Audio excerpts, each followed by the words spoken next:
Can you see me? Yes. Good. I'm going to read a short story called Fortuna Destina.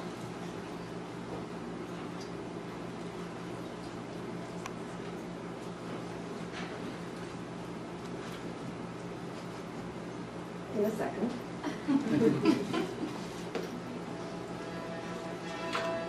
I'm a good girl. I go out because I love dancing. When I dance, I'm one with the music. I've always danced, since I was 5. That's why I became a stripper, because I love to dance, not because I needed the money. Of course I needed the money for me and my kid, but I could do sex work or wait tables. I danced. It made me free. I'm not working anymore, that's true, but once a stripper, always a stripper. A dancer is always a dancer. It's tattooed in my heart, just the way my heart is tattooed on my ass. That's why I go out every Saturday. My husband doesn't want to go out. He stays home and listens to Verdi. It makes him feel alive. He's old and he loves me, but he doesn't want to go out and he doesn't mind me going. Live and let live, he says. I love him. He understands. He wants to stay home, listen to his fucking Verdi, and then fuck me when I'm back home, all sweaty. I go with girlfriends. Men come to dance with me. Music flows into dance, dance flows into kissing, all is one with the music. I don't do bad things, I just love music. I feel alive when I dance, and I feel dead when I don't. One thing leads to another, and before I know it, I'm kissing somebody. It doesn't feel wrong. If my husband were here, I'd be kissing him. It's not men I'm kissing. I don't even like men, my husband only, because he understands. I'm not kissing men, I'm kissing music. I am kissing life. Last Saturday, my husband stayed home to listen to Verdi, and I went to the split room. It was all Italian and Russian, full of mafia men in black with golden chains around their thick necks. Then this Sicilian boy came to dance with me. He had a big cross around his neck. He was cute, wore a crisp white shirt. His waist was thin. His eyes were wet like a puppy's. His eyelashes were girly.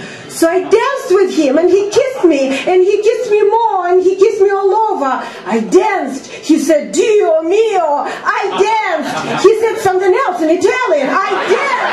I felt alive. And then I went home to my husband, and we fucked all night long to Verdi. Divine, said my husband. La forza del destino. The force of destiny. Fortuna Destina, I whispered. I liked it. The next day, I saw the photographs on the Split Room website. The photographs didn't look good. You don't hear music. You don't see the dance. You don't feel life. You only see hands all over my ass. It didn't look right. And then the mafia men started to blackmail me. They wrote emails and texts to me. They said they knew me. They knew my husband and what he did. They knew I had money. They knew I had a kid. I didn't want my husband to see the pictures. It wasn't right. Then the Sicilian boy came to my house. He probably knew that my husband was out and my kid was in school and my help had stepped out to a store. He probably watched them leave, waited around the corner, hiding, looking at the black cars, leaving. 1, 2, 3. I was alone, doing my nails and listening to my husband's Verdi. I like doing my nails. It calms me down. So he rang the doorbell, and I looked at the camera, and there he was in his crisp white shirt. I didn't open the door, just looked at the security monitor. He said, I have news. The bad pictures are off the web. I need to talk. I buzzed him in. I took him to the living room. I made him an espresso. I had some myself. I shouldn't have given him espresso. I shouldn't have drunk espresso. Coffee makes me nuts, all jittery and weird and nervous. But he said he knew something important, and I just thought I'd give him coffee. He drank did it all for you. These pictures, they were inappropriate. These pictures, my hands on your breasts, my hands on your ass. And I said, stop it. What do you want? And he didn't stop. He kept talking about his freaking hands and my freaking breasts and this and that, and he wouldn't stop.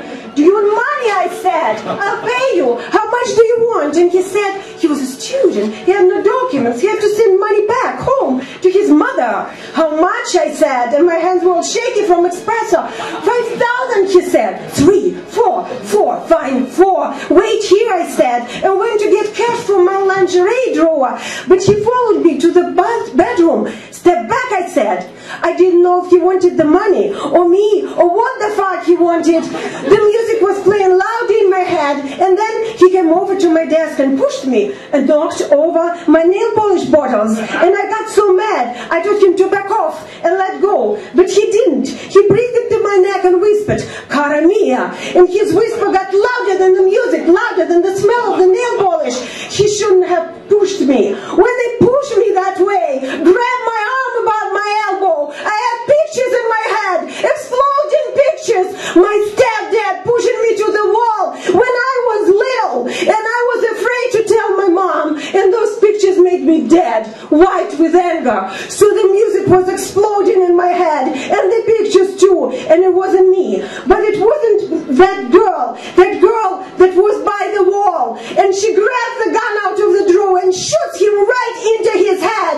And then I was back, and all I could see was red blood on the crisp white shirt, and golden cross twinkling, and the gun smoking. And then my husband came home and found me crying in the corner, shaking, and he didn't even ask anything. He just made this phone call, and the man came and took the dad's Sicilian boy, and then we fucked all night long to Verdi. I felt alive.